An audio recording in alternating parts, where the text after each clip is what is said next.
greatest water systems on the planet, the Lena River. The water source is from Lake Baikal, which they visited weeks ago.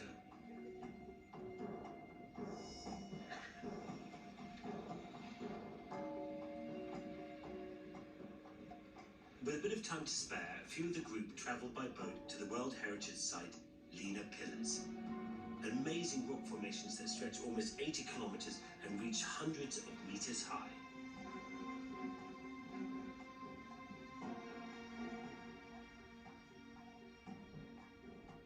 It's a great way to spend time and reflect on the 25,000 kilometers traveled so far, to look up close at some of nature's awesome achievements.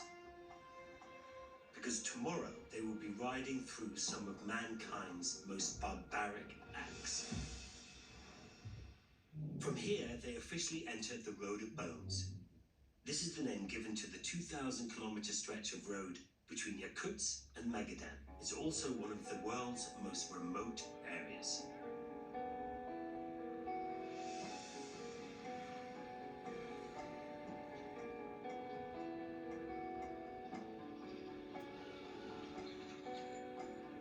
Crossing the Lena River once more, the group contemplate the road ahead.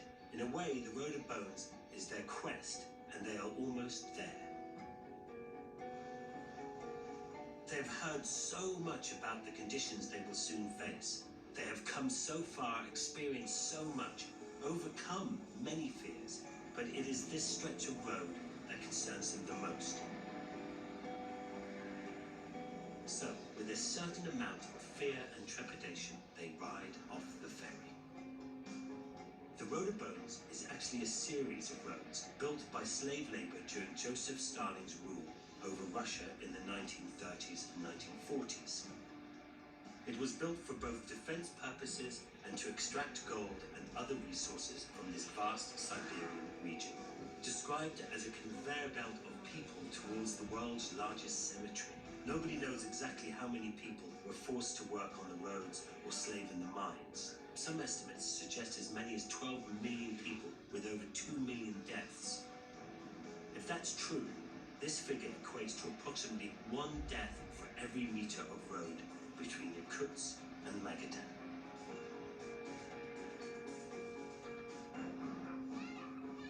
The rough roads are playing havoc on the suspension of the vehicle, and poor old Justin is having to deal with yet another broken spring. Fortunately, it broke just as he was passing one of the last inhabited villages on the edge of the Yakutian wilderness.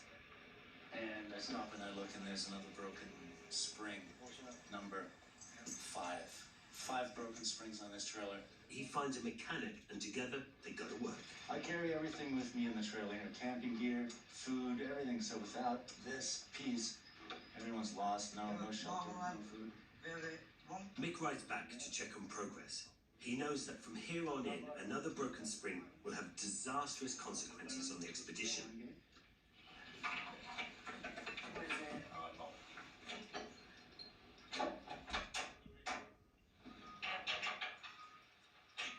He needs to lighten the trailer load, so negotiates with a local Yakutian man, Dmitry, to carry their heavy equipment in his van. On the road in the morning, so in the night, having Dmitry along in his carrying all our gear will most likely save our trailer, because if we break another spring pack, that's it. I'm pushing into the bush and staying there. It'll stay in Russia and rot.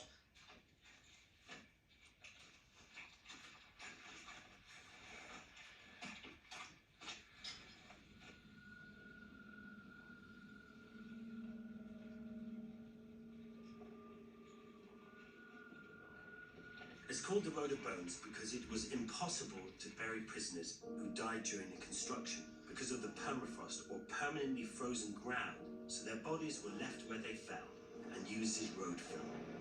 It's a harrowing thought as they ride the infamous road. Well, it's a spectacular countryside. It's quite moving knowing that so many people lost their lives out here building these roads. When you look at the vast distances and that we've had to travel already, and we've still got 1,300 kilometres to go. And through temperatures down as low as -50, -60, with very little in the way of clothing or food. just total deprivation. And yeah, it's just horrible. Not many people know exactly what happened here. It could be anything from 700,000 to 2.5 million people died out here in such horrible conditions that we just can't imagine what they went through. There were hundreds of gulag or slave labour camps along this stretch, and evidence of these can be found everywhere. We've been fossicking around. We just found an old shovel here, full of sand, and another couple of old cups here as well. So it's sort of a sobering reminder of what the historical value of this place is.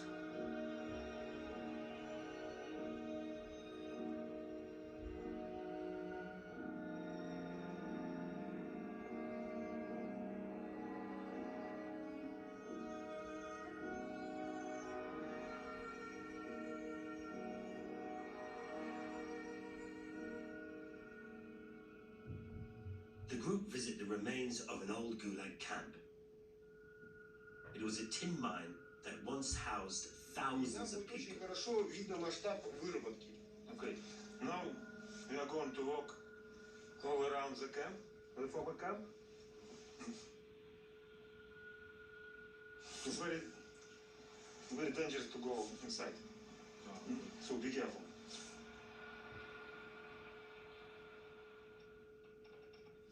There are no buildings over there now, but over there were buildings for prisoners themselves and for guards. Apart from the inhumane working conditions, the freezing temperatures, the starvation and disease, they also had to be on the lookout for bears. This part of Russia is rife with bears, and the group need armed protection while looking through the site. Fresh bear prints keep them on their toes.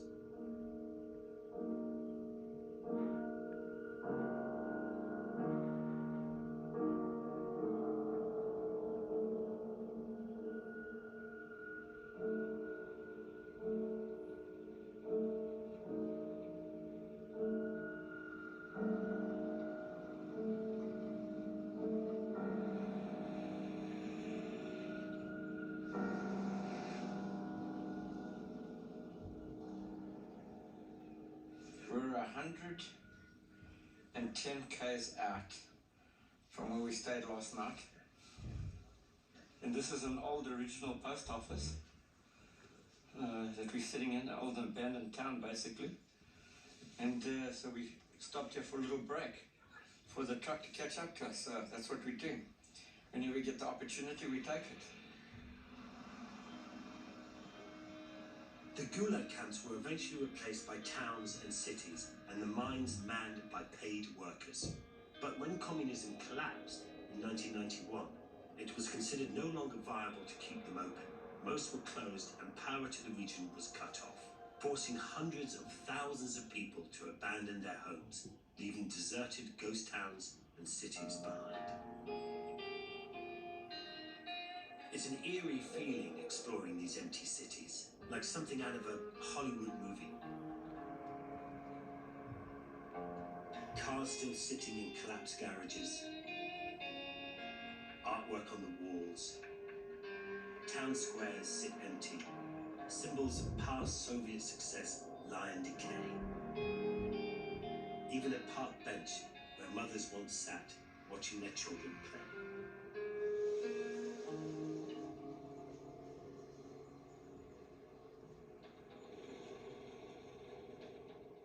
Cooked a little bit too much dust, possibly. Might have been travelling a bit close. But mainly trucks coming the other way, that was the killer.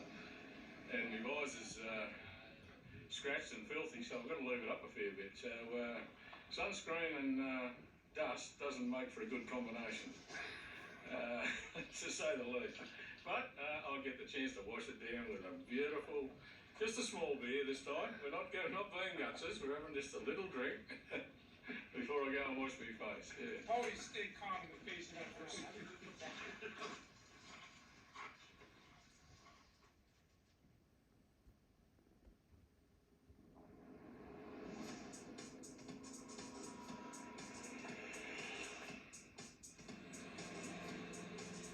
These days, the Russian government is opening up the region to both tourism and mining. There's an enormous amount of roadworks going on. These extensive roadworks cause delays for the group. But that's only part of the problem. The real delays are caused by an incredible number of flat tires. Almost every bike and both vehicles get a flat tire today. Tire number 9. He's going to be pretty quick, eh?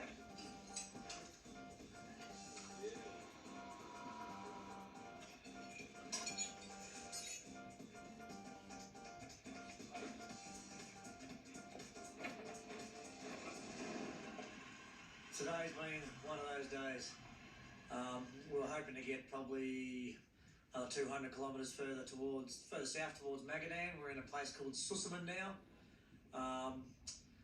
Yeah, not a lot of great things to say about Susman. We're staying in a building that masquerades as a hotel. It's a godforsaken place. But yeah, we've had 11 flat tyres. It's just extraordinary. We don't know why we're getting so many flat tyres. I think because it's so dry. Every other time I've been here, it's been fairly well pouring down with rain, black ice, snow. Now it's really dry. I suppose all the rocks are congregating on the road. It's just been a tough day, just on the side of the bloody road and dust, changing tyres all day long. Yeah, we're all tired, fairly beaten up. A day late now to getting into Magadan. I've never been late, never come into a destination late before. And we've got another 400k of dirt tomorrow, so I can't wait for that. A little bit over at the moment. Have a beer, I think.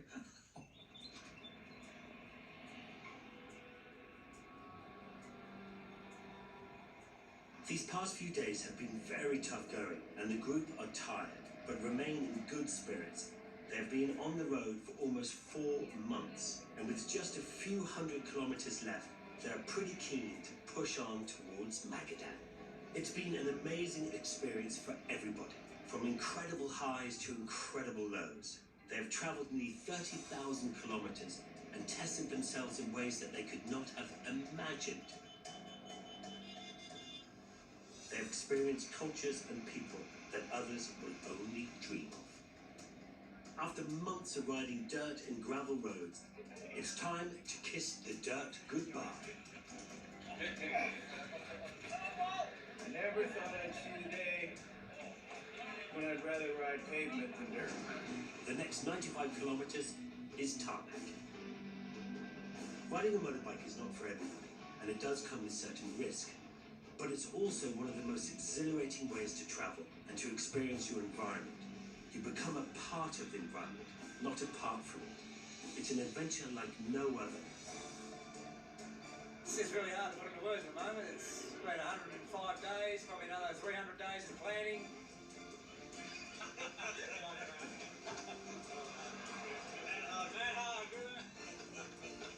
This is the pinnacle of the whole expedition. Magadan, we're here. Everybody's thrilled. Oh my gosh, what a sense of accomplishment. Totally elated. Yeah, well done. Can't believe we did it. We made it. Yeah. These are the moments we'll always remember. They'll always stick with us. And it's been tough. It's from triumph to tragedy. We've had some great moments that are very special to us. You see everybody blowing their horns and carrying on here and saying, what we've just done. Just the whole gamut of emotions all wrapped up in one, and this is the pinnacle of it. Absolutely bloody amazing. And for these 16 people, they will now have a benchmark for life. I've made some lifelong friends out of this, and it's just sensational. Just come around the corner and see that sign. I think I've finally done it. I've made it to Magadan. So yeah, fantastic. Been 105 days, and I've done stuff that I never thought I would do, and yeah, I'm pretty proud of myself. Had a couple of, mishaps, but I'm still here. One that they will look back on and remember that mad 4 months they rode from London to Magadan, beyond Siberia, with a bunch of total strangers. Has this trip also changed their lives? You bet it has. Welcome to the club.